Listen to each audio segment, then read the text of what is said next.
and they're just falling off. I don't know what's going wrong. That engine seems really poor. They're losing some 60 kilometers an hour along that back straight before that chicane. The car just looks awful. F1 is back, and it is bigger than ever with the conclusion of the 2026 Australian Grand Prix. There is so much to talk about, and me and Aaron are here to bring it all to you in one video. Well, Aaron, what did you think of that race? Bit of a mixed bag, but it was interesting. It was an interesting race. It was a good watch for like a good majority of that race. Yeah, there's a lot to talk about though. There's for having to get up so early in the morning, honestly, it gave us the right boost of energy to at least stay up to the end of the race and actually watch the whole thing. True. We're going to give you our biggest highlight and our biggest downside from the race just before we get into the review. So Aaron, why don't you start? Give us your biggest highlight of the race today. Biggest highlight. Audi scoring points on their debut. Honestly, I think it's brilliant. I think it's brilliant. Unbelievable. I was not expecting that, to be fair. Unbelievable. And from Gabby as well. I know Hulkenberg, he didn't start with, what did they say it was? Just a problem. They didn't give too much away on that side of things. But yes, Gabby scoring his first, not only 1 point, but 2 points for Audi on his debut. So very well done, Gabby. It was a surprise to see, but it was very, very welcomed. My biggest highlight was Leclerc's start. Unbelievable. Me and you were screaming the house down, so we were. It was absolutely incredible. From P4 to P1, we were talking about it in practice, so we were in testing. We seen it. We didn't know if it was actually going to have any advantage when it came to the race in Australia, but we seen it with our own eyes. P4 to P1, and even Lewis had a brilliant run off the start. I think he made up 2 positions as well, and eventually he was sort of challenging for that front as well. I think he might have just got caught up in other bits of traffic, but the start from both the Ferraris today were sort of lightning, because you saw the other cars, they just kind of crept away. It was a snail's pace, so it was. You even heard Crofty whenever they're off the line. They're crawling away. And literally what it was a crawl. Other than the 2 Ferraris, they flew away this morning. Yep. No, it was excellent to see. Unbelievable. So what was your biggest downside then from the race? Biggest downside, probably no surprise to anybody, the super clipping. Real issue. Along that sort of long back straight into that sort of quick left-right complex, they were sort of cutting maybe 60 kilometers before they got to that chicane, and it was this weird jostling back and forth of positions that felt slightly artificial in some ways, because you seen it at the start with George Russell and Leclerc. It was like he would overtake, he'd get out, he'd overtake again. It was just this back and forth and back and forth. It didn't feel like real overtaking. It just felt like the driver was going to just use their battery and then come back and get the place again. It was kind of hard to judge when that official overtake was actually happening. And it did interest me because I was convinced that the Mercedes was just going to walk away with it, but once they kind of got into that battle, they were obviously conserving and recharging at different points of the track, so they were always sort of interlocked with each other. It wasn't until we saw after the VSC, whenever the Mercedes were running and clear, that they were then able to manage the pace. So I'm only a little bit worried that like this kind of battery setup that they've got is only going to work whenever you're really fighting with someone. If somebody does manage to streak away, if somebody gets, a bad exit or something like that they could just eke out, which is what I'm worried about. So we'll see come the other tracks. Obviously there's a lot of talk that Australia wasn't a representative track, but we'll see when we come to China. There's a lot more heavy braking zones there, so I'll reserve any big claims until we're maybe sort of like 5, 6, 7 races in. But at the start, I don't know, man. It's not looking fantastic with the 50-50 split. No, it's not. It looks like just a little bit too much battery. But my biggest downside of the race weekend was the removal of the tenths of seconds on the timing sheets, man. Yeah. For some reason, something so small, it just took so much away from the race. So me and you, we like following the timing. We're glued to the screen watching every single number go up and down, being like, is it what's happening?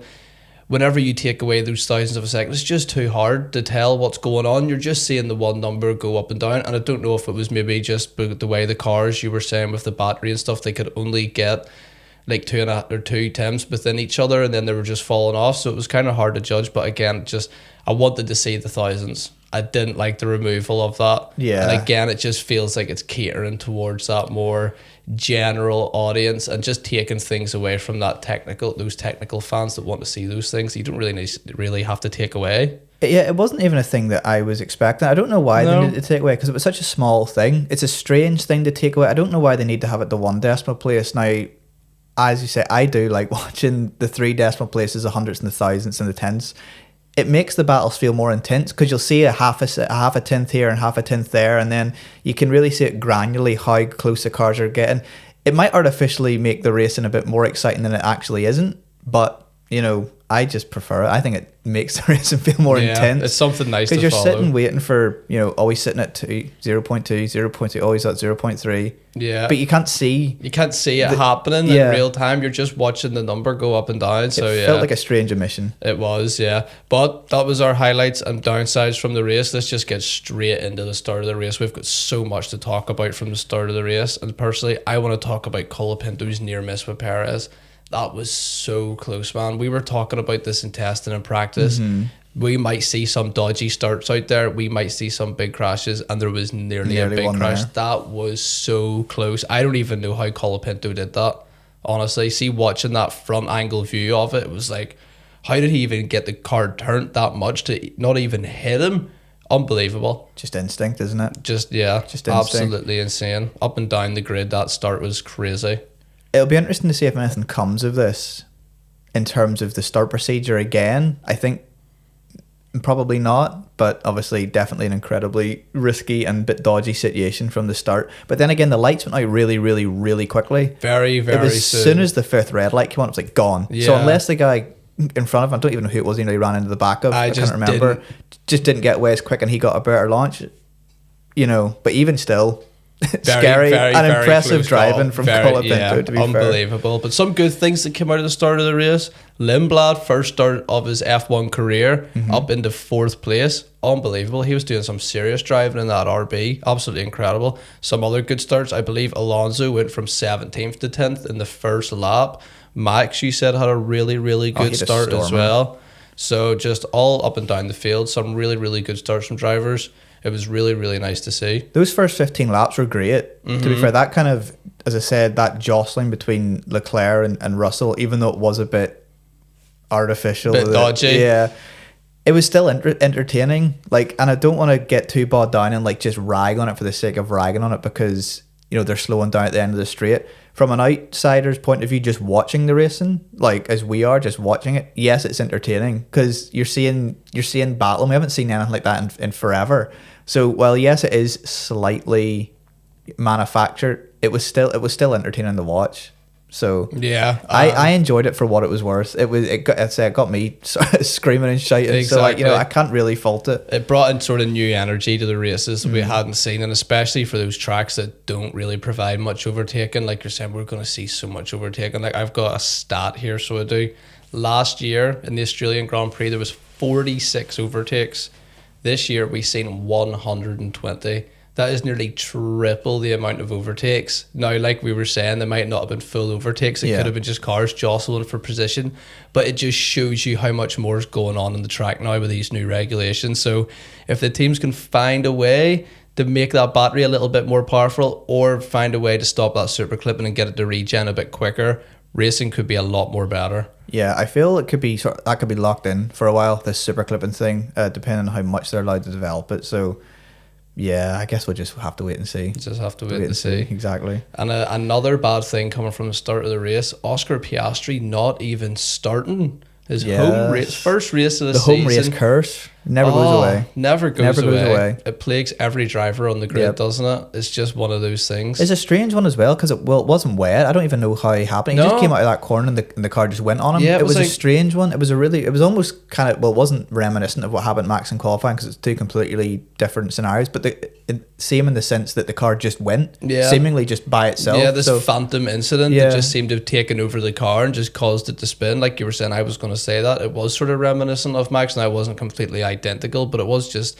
you seen the car just lose the rear end, and away he went. And that was it. He was a passenger at that point. So Oscar will be, switching focus straight to China after this year. I suppose that just leads us on to the McLaren in general. One did start, and it was Lando. They did seem a little bit lost. They felt a bit in no man's land. The Ferraris and the Mercedes were way, way out ahead today, and McLaren were way ahead of the midfield. but they were really far behind the two front runners. So it was a strange setup for McLaren today. I think if Isack Hadjar hadn't retired and Max Verstappen had to start up there, it probably would have been a bit more interesting for him. But yeah, the McLaren, I think the Red Bull probably going to be fairly similar on pace come China. So weird race for McLaren. Obviously, Lando's not gelling with that car at all. He's not liking it. He was saying that they went from the best cars to now the worst cars, and then yeah, McLaren have got a lot to work to do, I think. Yeah, like you were saying, it's like we've got three separate battles going on the grid here. We've got Ferrari versus Mercedes at the front, then we've got McLaren, and it seems to be Red Bull battling each other in the mid, and then you've got the rest of the pack that are a lap behind everybody else. They're really far behind. They're really far behind. It's sort of, unless you were really down in the nitty gritty looking at every lap time, it's kind of hard to judge where the rest of the teams are. Mm-hmm. Now, confidently, we can say Aston Martin and Cadillac are absolutely nowhere. Yep. So they are absolutely nowhere. But just even for the rest of that team, every other team just seems to be just as slow, if not suffering with the same issues. So it's going to be interesting going into China to see if we're just going to see a copy of the results that we've seen in Australia. Are we going to see 6 cars take the lead? Fingers crossed Hadjar's engine doesn't blow up. Yeah. And the rest of the field just absolutely nowhere, a lap behind. And how long are we going to see this for? I think we'll see this for a fair bit, at least in the midfield. But I would just say one thing. The midfield does seem... The Haas looks good. The Haas, I think, is probably up there for one of the better ones. Haas and Audi. Audi looked very good. Lindblad looked good in the Toro Rosso today. Lawson didn't look fantastic if you're just going pure on the midfield. He finished 13th here and Lindblad finishing 8th. That puts pressure on Lawson. You're getting outscored by the rookie in the first race. Yeah. You're supposed to be the guy that's been driving for this team. You're supposed to have the experience. You should have been showing him what to do on your first race. You know what I mean? This was the guy that started and was in 4th by the end of the lap.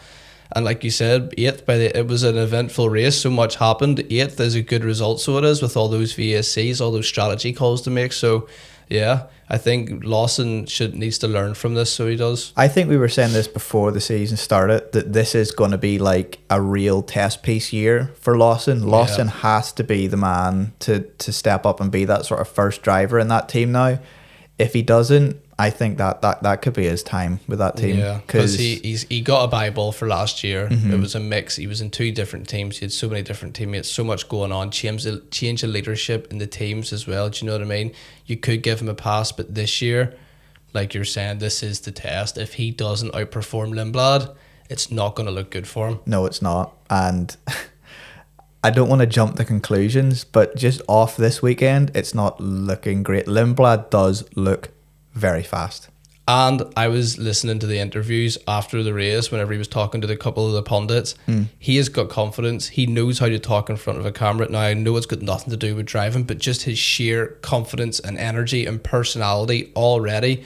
It's like I was watching a mini Daniel Ricciardo. Like it was, I'm not even just saying that. Like, this is the first time I've seen him. I didn't follow him in F2 or whatever sporting he raced in, but just seeing him in that interview, the way he could talk and get his point across, it was unbelievable. Like, we see drivers come in, and I don't want to rag on Lawson, but every interview it was what we're doing, it was so hard to get a word out of him. Lindblad was up there talking, you know what I mean? It was just, he looks so confident, and I think he is going to be a hard person to race up against, and I do think Lawson has got a big challenge ahead of him this year. I know he's a rookie. No, I think that's fair. Lindblad does have an aura of confidence around him.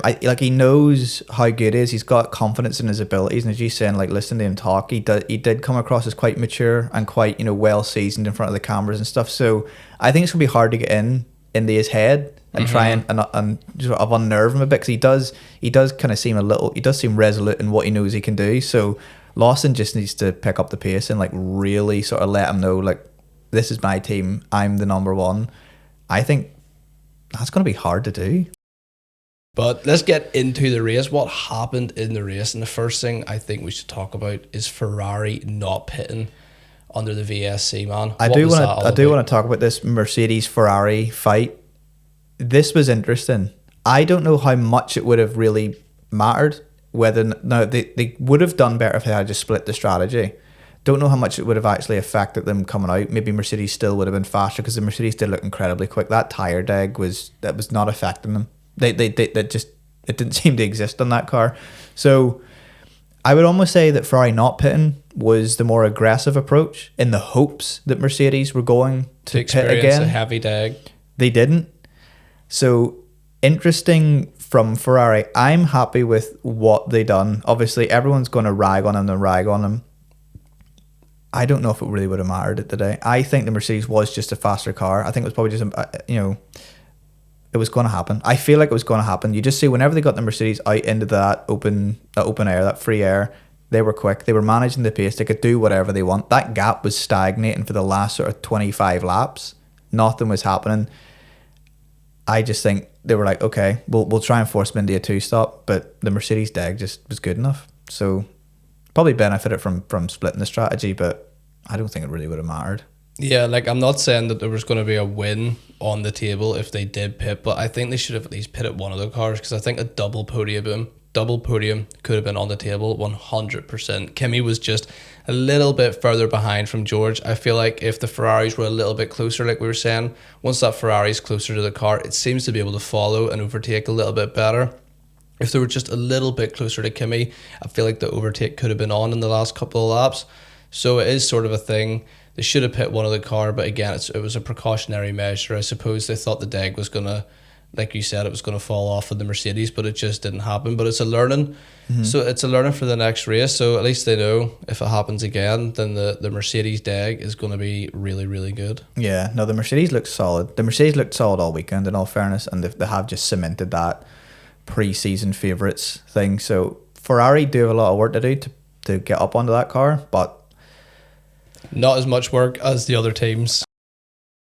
Well, what did you think of the Cadillac and Aston Martin then today? Now that we've talked about the Ferrari and all good things that came from them and Mercedes, what about the two teams that disappointed us the most?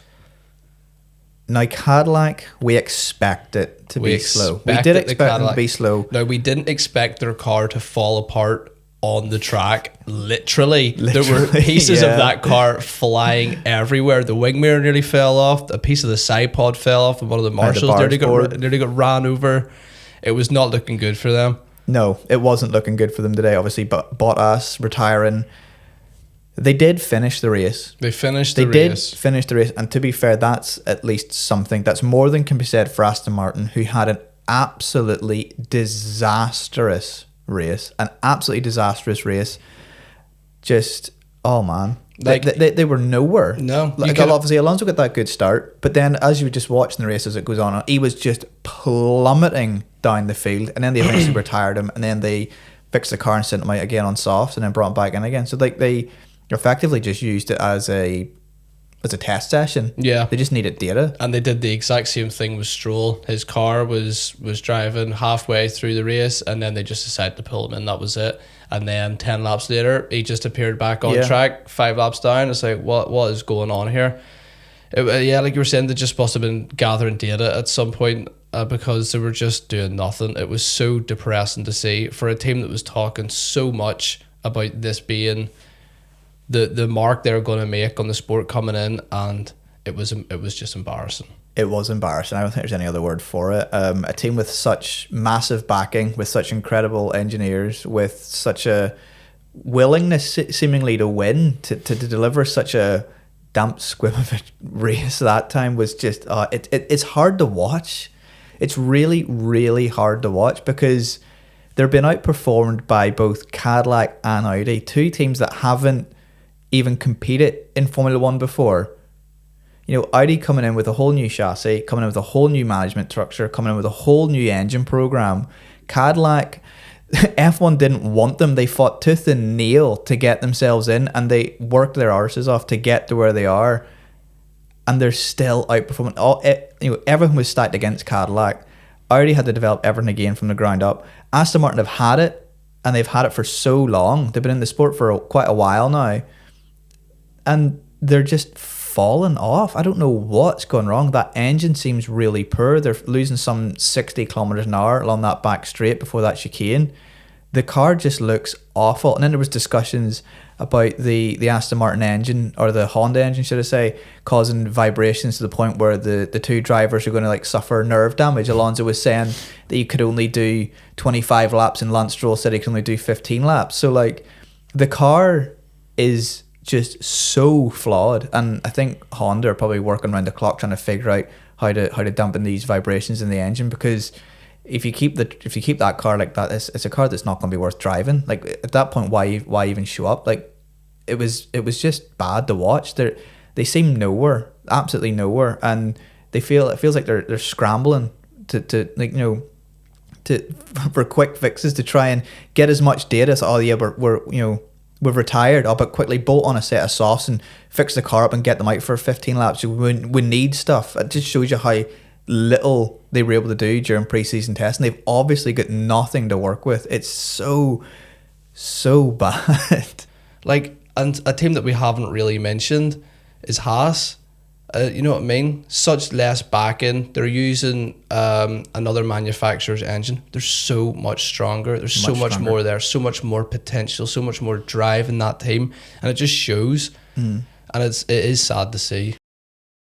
I did just want to move on to one other thing. Was the Sky broadcast this morning, and Crofty's sweetie shop. Yes, if we can find sweet shop analogies. If we can find any clips, we will play them. Oh, how many times did we hear about Crofty's sweets? I think it was about 5 or 6 times. It's like, what is going on here? Like, the graphics were extremely poor this year, and the commentary has seemed to have fallen off of a cliff. It's like, these guys just need to retire. Like 2025, get Alex Jackson, get him in, get Nico Hulkenberg in, get Jenson Button into the commentary box, please.